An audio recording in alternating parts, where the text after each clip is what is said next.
everyone, welcome back to my YouTube channel. I am Manasa SR studying in Sri Venkateshwara College of Engineering from 6M ISC. Subject is Web Technology and its applications. Topic is Advanced CSS Layout. Advanced CSS Layouts. Constructing multi-column layouts. They are the raw techniques that we can use to create more complex layout. A typical layout may very well use positioning and flats. Using flats to create columns. Using flats in for apps, the most common way to create multiple columns of content. The first step is to flat the content container that will be on the left based size. Remember that the flatted container needs to have a width specified. This figure shows the changing the left margin flows back under the flatted content. Issues. The background of the flatted element stops when its content ends. If you wanted to background color to descend down to the footer, then it is difficult to achieve this visual effect with flats.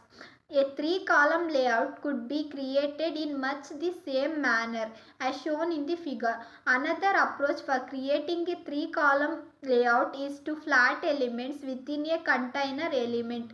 This approach is actually a little less brittle because the flatted elements within a container are independent of elements outside the container. This figure shows creating a 3-column layout with nested flats. Fixed layout. In a fixed layout, the basic width of design is set by a designer, typically corresponding to an ideal width based on the typical monitor resolution. A common width used is something in the 96 to 1000 pixel range, which fits nicely in the common desktop monitor resolution 1024 x 768. This content can then be positioned on the left or center of the monitor. Fixed layout are created using pixel units, typically with the entire content within a division container whose width property has been set to some width as shown in the figure. Using positioning to create columns. Positioning can also be used to create multi-column layout. Typically, the approach will make use to absolute position. Figure illustrate a typical 3-column layout implemented via positioning. Notice that with positioning, it is easier to construct our source document with content in a more SEO friendly manner. In this case, the main division can be placed first. Problems. What would happen if one of the sidebars had a lot of content and was thus quite long? In the flatted layout, this would not be a problem at all because when an item is flatted, blank space is left behind. But when an item is positioned, it is removed entirely from normal flow. So subsequent items will have no knowledge of the positioned item. This problem is illustrated in figure.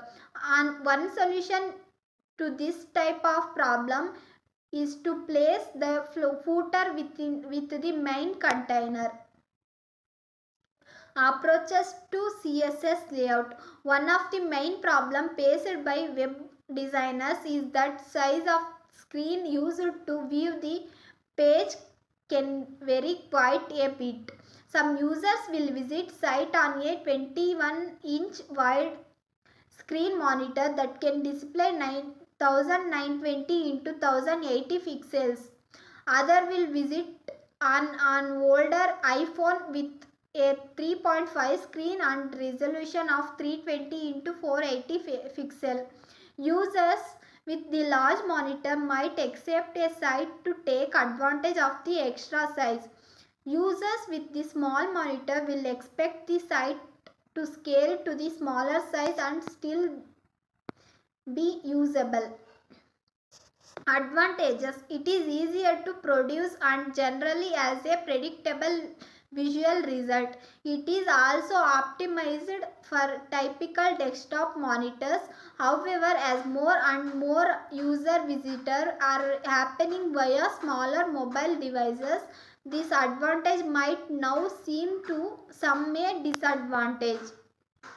Disadvantages. To see all the content as shown in figure, have to horizontally scroll the see all the content. Fixed layout have other drawbacks. For the large screens, 3 may be excessive amount of blank space to the left and or right of the content. Much worse is when the browser window shrinks below the fixed width. The user will be used to horizontal scroll to see all the content as shown in the figure 2. Liquid layout. The second approach to dealing with the problem of multiple screen sizes to use liquid layout. In the approach, width are not specified using pixels but percentage values. CSS are the percentage of the current browser width. So a layout in which all widths are expressed as percentages should adapt to any browser size as shown in figure. Advantages. It adapts to different browser sizes, so there is neither wasted white space nor any need for horizontal scrolling. Disadvantages. Liquid layout can be more difficult to create because some elements such as images have fixed pixel sizes. As the screen grows or shrinks dramatically, in that the line length may become too long or too short. Thank you.